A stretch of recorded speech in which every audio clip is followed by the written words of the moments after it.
I am the middle child of a family of 3 siblings that grew up in a small town. My father is a hard-working but emotionally inaccessible man who is looking at retiring soon. My mother is a kowtowing housewife from a traditional conservative and religious background.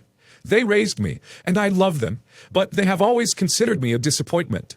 My older brother is a golden child. He's 40, married to a completely vapid and quiet woman.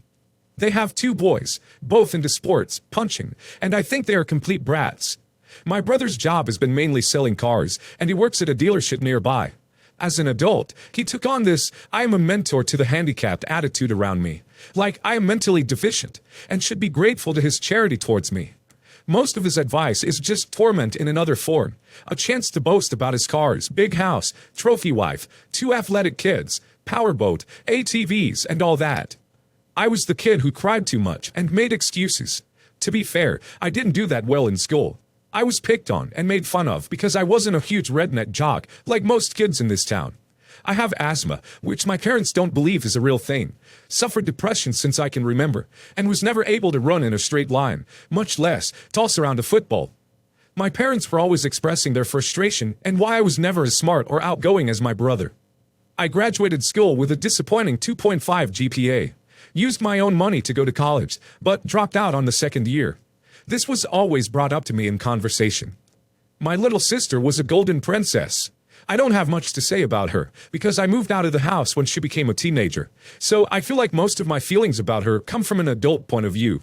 She's not a bad person, just a little spoiled. She engages with the my parents and brother use on me, but it's mostly parroting. I think to avoid being the low one on the totem pole.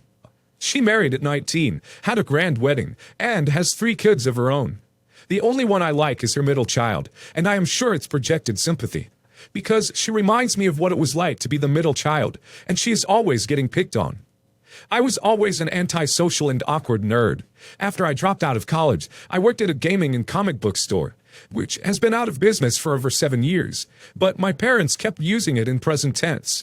While there, I met a fellow geek who was looking to start a tech business, and he and I started a support business that grew and grew. Eventually, he sold the company to a bigger company that had to buy me out. They did so with cash and stock, and then their stock did really well. During this time, I invested or created some extra business interests, with a lot of them being lucrative. Without getting too much into it, I am currently worth 7 figures of assets, and currently work as a CTO of another private startup. But I don't live extravagantly, because I don't need to. I drive a 15-year-old Saturn, live in a 2-bedroom house, albeit a nice neighborhood, and all my furniture is secondhand. I'm still single, see a therapist, and I'm busy most of the time. I have to fight alcoholism, which my parents do not support whatsoever, because they think that it's all in my head like the asthma and depression. My parents expect me to be at dinner every Sunday, but they live at the other end of the state, a 90 to 120-minute drive each way, and that takes up most of my Sunday, half of my weekend. But they just assume, as a single mental case, as my brother calls me openly, I don't have anything better to do. For 3 hours I had to endure everything from coerced praise of my brother's latest big sale, to being told advice on how to live my life, grow up, get married, and be an adult for once. If I skip a dinner, I'll hear about it next dinner. My parents haven't said I am a moocher per se, but it's implied, which always puzzles me. In fact, I never have a good answer from my therapist as to why I still kept going. Because any success I have had is belittled or redefined in some negative light. I haven't exactly shared my life with anyone back home. Until very recently, everyone still thought I worked in that gaming store. My life of retail sluggishness was compared to the outgoing and go-better lifestyle of my brother, who had a real job like a grown-up. Games and comics were kid stuff. Anytime I mention technology of any kind, my brother talks over me like I haven't a clue, and I have long since learned to just let him. It's very obvious that he's full of crap, but I feared calling him out because then I'd have to explain how I know that, and then I'd have to explain what I do, and I guess I was a little afraid they'd belittle that, and it would affect everything. I am a hot mess. Last month, however, it changed, because my brother got a hold of some of my personal data from Mom and Dad. He hired some private investigator company to give them a report on me as a person under the pretense it was an employer background check. My guess is that they were going to have an intervention of some sort. But what they found shocked them. They found my net worth. Where I lived was not exactly a room in some shanty, and some other things I wanted to keep private. Because I deal in security, I got alerts of some unauthorized credit pulls, and long story short, I figured out what had happened. I was so angry. I hired that same agency to look up their net worth and assets. Needless to say, my brother was living way outside his means, has several arrests for DWI and public drunken conduct over the years, a few domestic disturbance calls, a file with CPS, but no current charges, scheduled IRS back payments, and has 3 mortgage loans on his house. His credit is in the crapper. My parents were modest and had very little outside of what I already knew. Boring and actually quite sensible in comparison. I didn't even look up my sister. When I came to dinner, I was looking to burn down some bridges. However, what I came into was even more depressing. My parents treated me completely different. They awkwardly fawned over me like I was always the golden child, and this caused my brother to lose his crap halfway through dinner. He tried to compete with me by possibly making up stories about recent commissions and a promotion. And I merely said that these were good things because all of the IRS tax issues, loans, and overextended credit. He denied all of it. I handed him a copy of my report and said it was he who inadvertently suggested that agency when he pulled mine. I have to confess, that felt good for a few minutes of my life. My parents scolded him with dramatic shock, but it was obvious they were in on it too. They had to have given him the social security number for one. It was sickening, and I got no joy over the fight. I felt like I couldn't define the disdain I had for my family until this moment. They were all greedy cowards. The next hour they threw each other under the bus, while I just kept quiet when I could. Sometimes they'd turn on me, and I'd give nonchalant single-word answers, or shrug a lot. My sister, her husband, my brother's wife, and all 5 kids just sat dumbfounded, because nothing like this had ever happened before. Usually, it's pretty quiet and predictable. My mother starts the conversation. My father grunts a lot. My brother boasts a lot. His wife boasts a lot. My brother and sister say what they are up to if they get the chance. And here and there will be some jabs about how I should look up to my brother and be a real man. Now, it was my mom and dad and my brother screaming about all this old news, like crap that happened to the family 20, 30 years ago, and whose fault it really was. Like everything unraveled in an MMA free-for-all. Every stupid thing I felt about them was validated, and I feel like I should feel happy or have a sense of justice. But, frankly, I feel terrible. I don't think I handled it well. I knew they were awful people. What was I hoping to accomplish by dragging my brother's dirty linen out? Now his kids know, for heaven's sake. It ended when my brother, red in the face with fury, blamed me for causing all the problems in this family in one huge summary. You should have never been born. You could tell my mom and dad were trying to shush him in a panic, something I've never seen them do before that night. But they never acknowledged how they treated me before. I got up at some point and told them I was tired of them all, and I wasn't coming back to dinner anymore. Then, my parents accused me of withholding from them. They said some niece or nephew had some ailment I could have fixed and turned a blind eye. I was never aware of these things, and no one asked me for help. Frankly, I think they were making it all up on the spot, but I didn't say that. We thought you worked at a comic book store. No, I stopped correcting you 10 years ago. It hasn't been in business since 2011. Something I mentioned more than once. How these narcissists rewrote history was beyond appalling and straight to embarrassing. I finally just walked out and drove home. I have mixed feelings. I feel kind of violated that now they know how much I am worth, and there is definitely going to be pressure to pay them back because I saw them do this to my brother. I don't want to deal with that. Yes, I am grateful my mom and dad gave me hot food, fresh water, and my own bed to sleep growing up. Yes, we went to amusement parks every summer. And no, I was not beaten by my parents at least. But I was definitely not their favorite, and I feel like any accomplishments I have had as an adult was done in spite of my upbringing. I grew up with them looking the other way when my brother punched me, kicked me, and verbally aided me, even if they think verbal A is not a real thing. I feel like I'm just done. I know they are my family, but I'm just so done with them all. I don't want them to die or anything. I just want to completely cut ties with them and close that chapter in my life.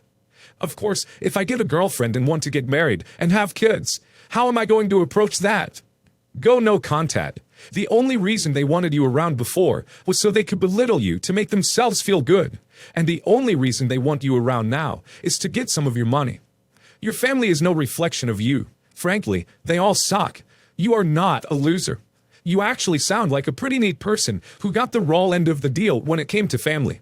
Block their numbers and go live your life without them. I think you did an outstanding job. Lower your contact with your family as much as you like. You know they are only after your money, so you don't have to have anything to do with them on anything but your own terms. Keep talking to your therapist to help you move into a life without them dragging you down. Go no contact, absolutely. If you can, pack your things and move to a new city for a fresh start. Regarding dating, lots of people are estranged from their families. It can be weird to explain to a potential partner, especially if their familial ties are strong. But you certainly are not the first person who has had to take drastic steps like this. You will build a new family when the time is right. In the meantime, there are a couple things I think you should do if you haven't already. Put a security freeze on your credit accounts. If your brother used resources from the car dealership to pull this info on you, you may want to consider telling them. I don't think they would be pleased to hear they were complicit in fraud. Also, get a lawyer. You are young, but catastrophes happen, and currently, your parents are next of kin by default and will inherit everything. Maybe you don't care about that, but if you would prefer to see your assets go to someone else, get it in writing as soon as possible. Lastly, find a good counselor. You may experience some grief in the coming months, and it will be helpful to talk through it with a professional. Hello, Internet people. I've never posted here, so please be kind. Cast. Me. Daisy, soon-to-be ex-wife, Peach, daughter, and Mario, son. I'm going through a tough separation, and I'm preparing for a brutal divorce. Daisy is willing to fight me tooth and nail on literally everything. She is against our child support agreement, alimony agreement, estate agreement, and mostly our custody agreement. Me and Daisy are splitting because she found her true self earlier this year and came out as bi. She wanted an open marriage. I said no. So she slept with my patrol partner. I'm a cop. It really sucked because my partner is one of my best friends. We separated and I took some time off to get away from my partner. At first, when I was home, Daisy begged to stay together, but when it was clear I wasn't changing my mind, she changed plans. She became vindictive and evil. She started poisoning Peach by telling her that I was kicking out Mommy because Daddy hates his family. She's staying at her mom's currently, and when the kids visit, they spend time with her and the AP. AP spoils them with material goods, and when they come home, they ask why I hate AP, or that AP loves us more than you. This is just playing dirty, but Daisy recently took it too far. The kids were going to stay with her for 2 weeks, with me visiting on the weekends, because I was preparing for a homicide detective promotion, and there are a certain amount of hours required. I packed Mario a hefty bag for the next couple of weeks, and handed it to him, when he said, "Are you sending us away because you hate us like Mommy?" with tears in his eyes. I just held him, and told him no, but I think it's too late for that. I dropped him off, and I saw them this past weekend. They didn't even want to talk to me. I begged to see them, but they didn't even want to see me. I had to wait until today to see my kids again. I picked them up and they looked sad. I talked to them today and I can tell that Peach is really struggling. She still loves me, but Daisy won't let her. She feels like she's not allowed to love me, and it's really hurting her. I can't let my princess go through this anymore. They are being actively hurt by this divorce, and now I'm questioning it. Should I continue with the divorce? Is there a way to proceed and spare my kids? Should I suck it up and stay? You need to tell all of this to your divorce attorney immediately. This is parental alienation, and a judge will almost certainly order a stop to it, but that order will be hard to enforce, so you need to jump on this ASAP and then stay on it. Daisy is a very bad person. Document everything, and definitely divorce her. Things will not get better if you stay. They will get worse. Dude, this is parental alienation, and a big reason why my friend got custody of his kid. Because his ex-wife was doing this crap. Document and get your attorney on this pronto. Also, therapy for the kiddos. Your ex is a horrible human. Do not let her have your kids anymore. Tell your lawyer what she is doing and let him know that your kids are not seeing their mother without supervision. I would also call CPS and let them know what your ex is doing to your kids. This is A, and for the love of your kids, do not get back with her.